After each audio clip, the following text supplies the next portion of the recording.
Zoom 100 के episode 3 में हमें स्टार्टिंग में दिखाया जाता है कि कुछ फ्रेम्स के सामने एक लड़की बैठ के रो रही होती है, जिसके पास एक लड़का आता है और वो पूछने लगता है कि क्या तुम ठीक हो। और वो उस बच्ची को दिलासा देने लगता है और कहने लगता है कि तुम्हें यहाँ पर डरने की बिल्कुल भी ज़रूरत नहीं है और जो भी हो अभी के लिए थोड़ा सा आराम करो। इसके बाद एक आदमी आता है मैनेजर कहते हुए, उस बंदे को कुछ बताने लगता है कि वो लोग वापस आ गए। ये सुनने के बाद वो उस बच्चे से कहने लगता है कि एक छोटी सी मीटिंग है जिसको मुझे अटेंड करना होगा, हम कभी और बात करेंगे और मैं पक्का वापस आऊँगा, ये मेरा प्रॉमिस है। ऐसा कहकर वो चला जाता है। और इस सीन के बाद हमें वहाँ के स्ट्रीट का हाल दिखाया जाता है, जहाँ पर काफ़ी ज़्यादा ज़ॉम्बी फैल रहे होते हैं और काफ़ी ज़्यादा तोड़ फोड़ मच रही होती है और काफ़ी लोग अपने आप को बचाने के लिए उन पर अटैक भी कर रहे होते हैं। इसके बाद हमें उन्हीं बंदे को दोबारा दिखाया जाता है जो कह रहे होते हैं कि हम इस जगह को बचाने के लिए कुछ भी करेंगे।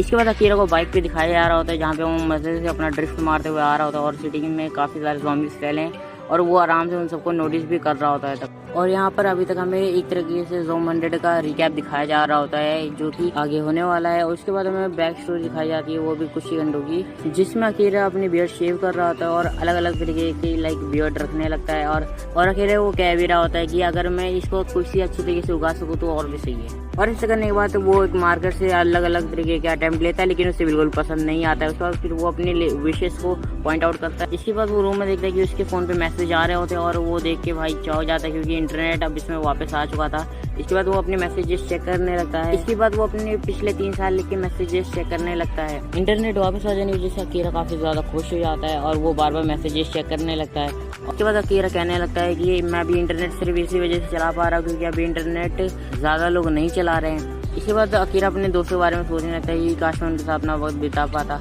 इसके बाद वो मैसेजेस चेक करता है और वो अपने दोस्त को याद करता है, केंचो को, जो कि उसका एक तरह से बेस्ट फ्रेंड है।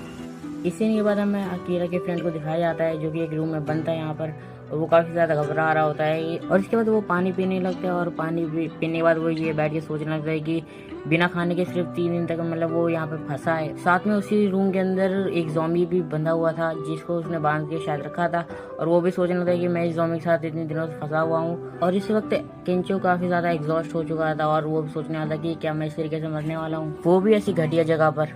केंचो की आंखें बंद होने लगती है और उसके बाद उसे अकीरा दिखाई देता है, जहाँ पर वो काफ़ी ज़्यादा उटपटांग हरकतें कर रहा होता है और काफ़ी ज़्यादा हंस रहा होता है। और जब केंचो ये सब सोच रहा होता है उसके बाद उसे अकीरा का कॉल आता है और वो केंचो कहने लगता है कि क्या अकीरा ये तुम हो। इसके रिप्लाई में अकीरा कहने लगता है कि केंचो तुम जिंदा हो। लगभग 1 साल हो गया है जब हम लोग आखिरी बार ड्रिंक पीने गए थे साथ में।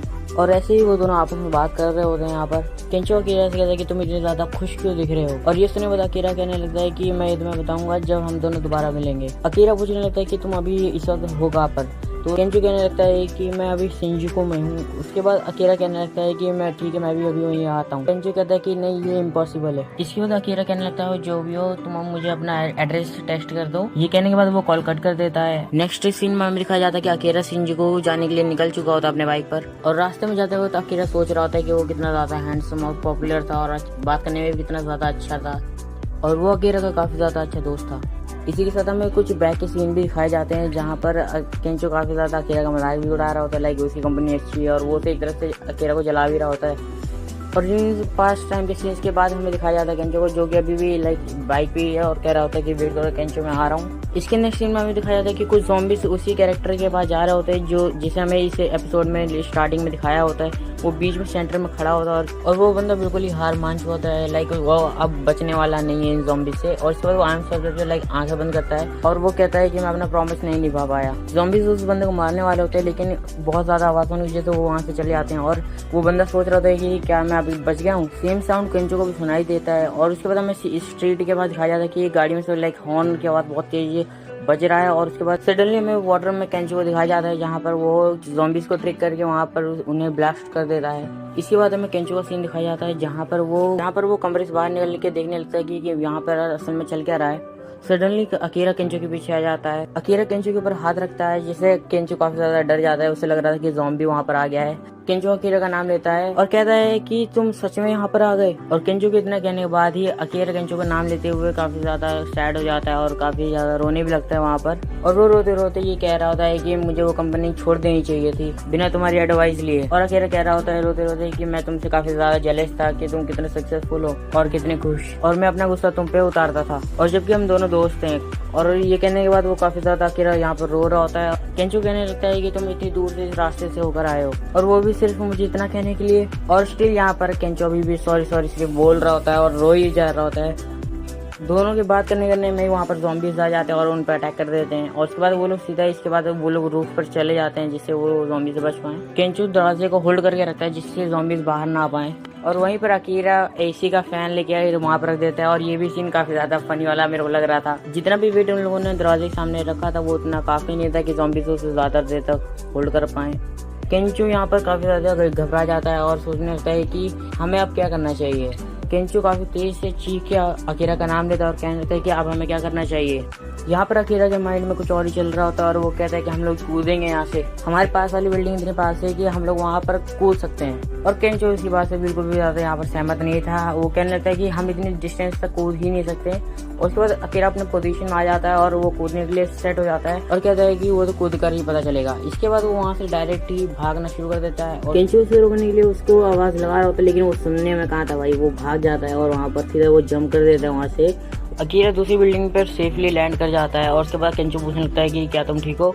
अकीरा अपने बिना फिक्र करे कहता है कि तुम्हें ये कैसा लगा, क्या ये तुम्हें पसंद आया। और इस वो दोनों काफी ज्यादा फनी कॉन्वर्सेशन कर रहे थे। बोलने में आता ही नहीं लगता इसलिए मैं बोल नहीं रहा हूँ। उनकी कॉन्वर्सेशन के बाद केंचो कहने लगता है कि तुम मुझे इतनी दूर से तुम मुझे यहाँ पर बचाने के लिए आए हो। और वो माफी मांगने लगता है केंचो से क्योंकि वो वहाँ से जंप नहीं कर सकता था, उससे काफी ज्यादा डर लग रहा था। और केंचो कह रहा था कि मैं अपनी जॉब से बिल्कुल भी खुश नहीं हूँ और कह रहा होता था कि मुझे दिन पर दिन मेरे को स्माइल करना पड़ता था लोगों के झूठे चेहरों के सामने।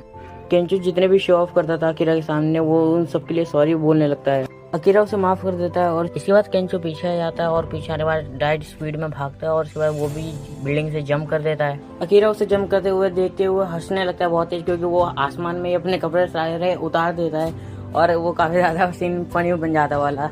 पर फिर भी वो बिल्डिंग पर पूरी तरीके से लैंड नहीं कर पाता और वो लटक जाता है बिल्डिंग पर। और वो सोचने लगता है कि क्या मैं ऐसे मरने वाला हूँ। और जैसे वो अपने हाथ की ग्रिप छोड़ने वाला होता है उतने में ही अकीरा उसे बचा लेता है और उसके बाद वो उसे ऊपर खींच लेता है। अकीरा पूछने लगता है कि तुम्हें क्या हुआ, क्या तुम्हें ज़ॉम्बी ने काट लिया है। लेकिन उसे ज़ॉम्बीज ने नहीं काटा होता है और वो बोलने लगता है कि मेरे बॉल कुचल गए। और इन सब फनी सीन्स के बाद हमें दिखाया जाता है कि वो दोनों को नेकेड होते हैं भाई और वहाँ पर बैठ के आपस में गप्पे लड़ा रहे होते हैं और ड्रिंक्स वगैरह पी रहे होते हैं। केंचो अकीरा का मजाक उड़ाते हुए कहता है कि तुम ज़ॉम्बी से भी बहुत ज्यादा बदतर दिख रहे हो। केंचो ये भी बताता है अकीरा को कि उसे एक कॉमिक राइटर बनना था और ऐसे वो दोनों आपस में हंसी मजाक कर रहे होते हैं। और केंचो अकीरा से कहता है कि जो भी हो तुमने आज कमाल कर दिया। वो लोग जो अपनी जॉब छोड़ देते हैं और सब कुछ छोड़ के आगे बढ़ जाते हैं वही आखिर में जाकर सक्सेसफुल होते हैं, जैसे एंटरप्रेन्योर्स और आर्टिस्ट। तुम शायद वो हो सकते हो, तुम वो बंदे हो सकते हो जिसने हम सबको आज इस ज़ॉम्बी से इन्फेक्शन से बचाया है। अकीरा हाथ हिलाते हुए कहता है कि क्या मैं। और ऐसे ही वो दोनों आपस में रात तक बातें करने लगते हैं और काफी ज्यादा हंसते भी हैं और मजे करते हैं पूरी रात। और इस सीन के हो जाने के बाद हमें सुबह का सीन दिखाया जाता है जहाँ पर दोनों सोते हुए बस ऐसे पड़े हुए थे नेकेड पूरे। और वो अपनी लिखी हुई 100 थिंग्स में से वो 2 थिंग्स को काट देता है और उसके बाद एपिसोड 3 यहीं पे एंड हो जाता है।